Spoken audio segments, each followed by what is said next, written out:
कमी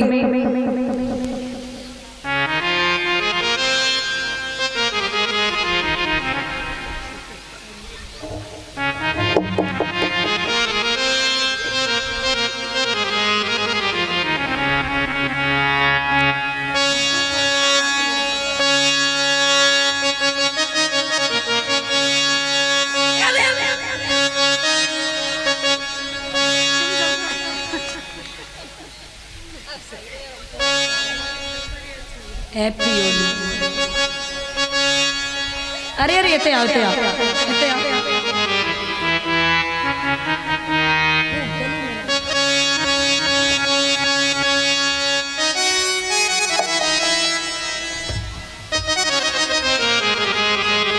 सदा स्वागत। बोलिए गोविंद भगवान की। रंग मारो लेके बोलिए कन्हैया लाल की। महाराज आज कंस बोला है कि राज्य ऐसे चलाया जाता, कैसे? बियति और कृति, याति अयाति संयाति आयति बियति और कृति। ये राजा नहुस के बेटा है। राजा याति ने उज्जैन नगरिया को संभाल लिया।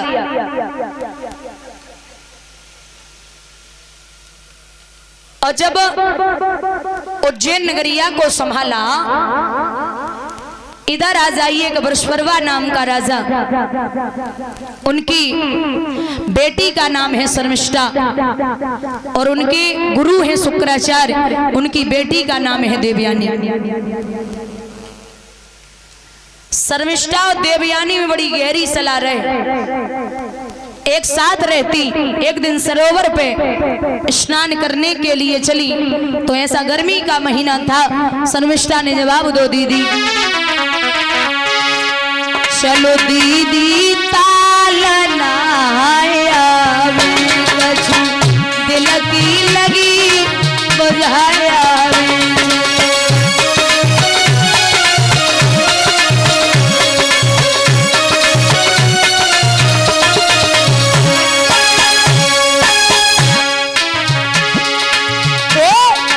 चार दिन से ताया में और गोविंद के गुड़ गाया में।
कन्हैया लाल की, मतलब मौका चाहिए।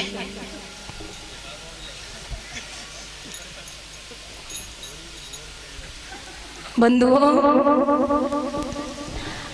आज स्नान करने के लिए चली तो वहां दोनों ने अपने अपने वस्त्र उतार के पार पे रख दिए। बुजुर्गों, चाहे अकेले हो चाहे दो लोग हों, जल में कभी नग्न अवस्था में स्नान नहीं करना चाहिए, क्योंकि जल में वरुण देवता का निवास होता है।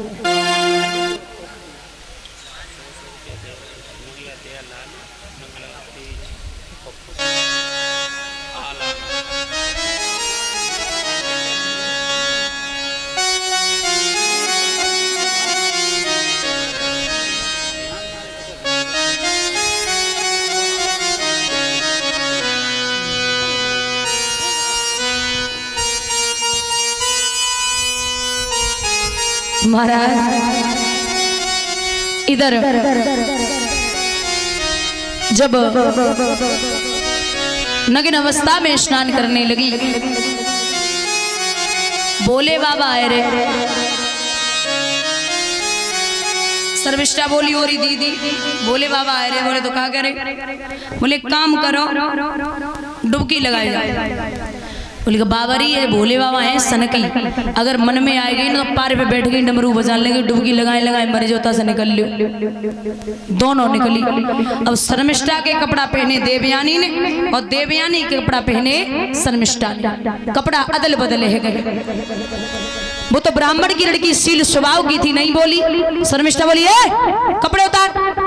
बोली बेना हमने तुम्हारे पहने, तुमने हमारे पहने, घर चलो उतार लियो। बोले अगर गधा पे फाइल धर दे दू वकील ना हो जाता। कुत्ता को अगर शेर की खाल पहनाए दो तो वो शेर ना हो, जब मौका लगेगो तो वो भौंकेगो दाड़ेगो ना। आगे बढ़ के महाराज ढकेलती चली गई, पीछे तक हुआ। शर्मिष्ठा देवयानी को ढकेल के चली आई। सुबह राजा याति वहां से निकले, आवाज लगाई तो राजा याति ने कुएं में देखा एक नवयुवती पड़ी हुई है। निकालो, पूछी है कुआं में कैसे आई, तो जवाब दो। सहेली ढकेल के चली गई। राजा बोले तो अब हम जाएं, हम निकाल चुके। बोले नहीं महाराज, पहले तो जीवन में काऊ को हाथ ना ही पकड़ो, और अब पकड़ लियो तो जीवन में छोड़े हुए वाली ना हो। राजा बोले हाथ छोड़, तू ब्राह्मण की लड़की है, मैं यादव वंश का हूं, तेरी मेरी शादी नहीं हो सकती। देवयानी बोली कि स्टम्प पेपर लिख के आए ब्याह में भैया। देवयानी ने जवाब दो, मेरी शादी यादव वंश में ही होगी, ये मैं कहती हूँ। क्यों? क्योंकि हमें गुरु बृहस्पति के लड़के कच्छ का श्राप लगा है। हमें गुरु बृहस्पति के लड़के कच्छ का श्राप लगा है कि मेरी शादी यादव वंश में होगी। कैसा श्राप लगा? बोले गुरु बृहस्पति का लड़का कच्छ मेरे पिता के यहाँ संजीवनी विद्या सीखने के लिए आया, तो मैं उस पे मोहित हो गई। उसने कहा कि तू मेरे गुरु की लड़की है, रिश्ते में मेरी बहन हुई, तेरी मेरी शादी नहीं हो सकती, तू मेरी पूजनीय है। उसने हमें शादी के लिए मना कर दिया। तो मैंने उससे कहा कि अगर तू शादी नहीं करेगा तो मैं तुझे श्राप देती हूँ, जितनी विद्या मेरे पिता ने तुझे सिखाई है सब छीड़ हो जा। उसकी विद्या छीड़ हो गई तो उसने मुझे श्राप दे दिया कि जा देवयानी, तुझे भी कोई ब्राह्मण शादी करके नहीं ले जाएगा, तू भी एक यादव के साथ में जाएगी। ये यदुवंश दर्पण का प्रमाण है। इसलिए महाराज मेरी शादी यादव वंश में होगी। राजा ने झटका मारो, चले गए। तो यहाँ देवयानी घर पे आई, जवाब दिया शुक्राचार्य से कि महाराज पिताजी आपको भिखारी, हमें भिखारी ने बोला है। शुक्राचार्य बोले जिस राज्य में गुरु का अपमान होता हो उस राज्य में गुरु को एक मिनट नहीं ठहरना चाहिए। बेटी को लेके चले तो महाराज बृहस्पतिवार ने रोका, रुक जाइए एक शर्त पे, अगर मेरी बेटी कि शादी हो तो तेरी बेटी मेरी बेटी के साथ में दासी बन के जाए। ठीक है। राजा याति को खबर दी गई। राजा याति बारात लेकर के आए, बड़े विधि विधान के साथ में विवाह हुआ। लेकिन जब विदाई का समय आया तो शुक्र ने विदा के समय कहा, राजन का विश्वास न हो, पत्नी व्रत को कायम रखना, दासी संग भोग विलास न हो। ये जो शर्मिष्ठा नाम की दासी जा रही है, इसके आसपास भी आप नहीं भटकने चाहिए। ठीक है। महाराज विदा कर रहे हैं शुक्राचार्य। हुआ ऐसा, बाबुल का ये घर में ना और कुछ दिन का ठिकाना है, बाबुल का ये घर दीदी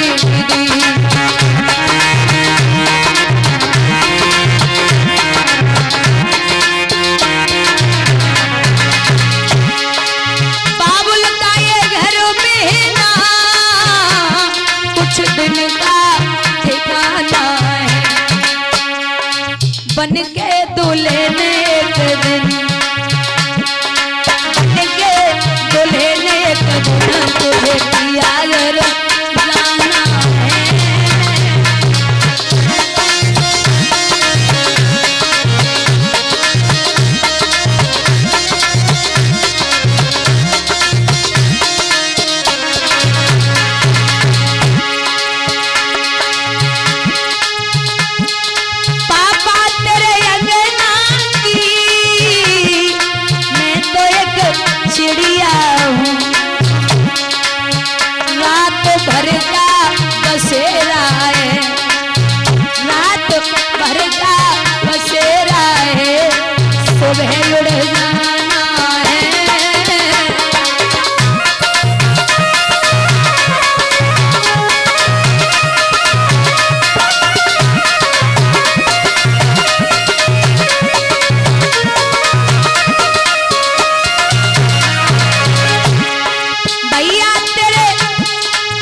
विदा किया। महाराज देवयानी जब शादी करके आई है, भागवत का प्रमाण है, समय के अनुसार देवयानी के गर्भ से 2 पुत्रों ने जन्म लिया, यदु और तुर्वस। शर्मिष्ठा ने हाथों को इशारा दे के एक दिन बुलायो और एक बात पूछी है कि दहेज में जो चीज आती है उस पर किसका अधिकार होता है? राजा बोले दूल्हे का। बोले मैं भी दहेज में ही आई हूँ। देवयानी से छिपके राजा शर्मिष्ठा से मिलने के लिए जाने लगे। शर्मिष्ठा के गर्भ से 3 बालकों ने जन्म लिया, अनु, दुरु और पुरु। बोलिए गोविंद भगवान की। वहां जब पुत्र पैदा हुए, एक दिन राजा देवयानी के आंगन में भोजन कर रहे, दोनों बच्चा झगड़ गए। राजा ने थाली फेंकी, जवाब दो। शर्मिष्ठा के 3 बेटा कबू झगड़ा ना होवे और तेरे 2 बच्चा रोज झगड़ा करे। जो सुनी कि शर्मिष्ठा के 3 बेटा, अब कहां तक बर्दाश्त होवे। सीधी पहुंची पिता से। आपने पहले ही रोका था पिताजी, लेकिन वो नहीं माने। शुक्राचार्य जी ने उंगली में गंगा जल लिया और श्राप दे दिया, तुझे अपनी जवानी पर घमंड है, राजा तू बूढ़ा हो जा। बूढ़े हुए तो देवयानी ने अपने पति का चेहरा देखा, पिता के हाथ जोड़े, पिताजी हमारे पति जैसे पहले थे ना वैसे ही कर दो, हमें बड़ो तरस आवे। शुक्राचार्य बोले हमारे के घर की खेती है, जब मन करो तो जवान, जब मन करो तो बुढ़ापो। इनका कोई हेतु नातेदार रिश्तेदार ने जवानी दे दे और बुढ़ापा ले ले तो जवानी वापस आ सकती है। सबने मना कर दिया। सबसे छोटा बेटा था पुरु, उसने जवाब दिया, हे पिताजी आपसे ही लड़कपन मिला, आपसे ही जवानी, तो ये जवानी किस काम की, आप ले जाओ। राजा ने सुख भोग विलास किया, उसके बाद में जवानी वापस दी और बुढ़ापा लेकर के भगवान का भजन करने के लिए चली गई।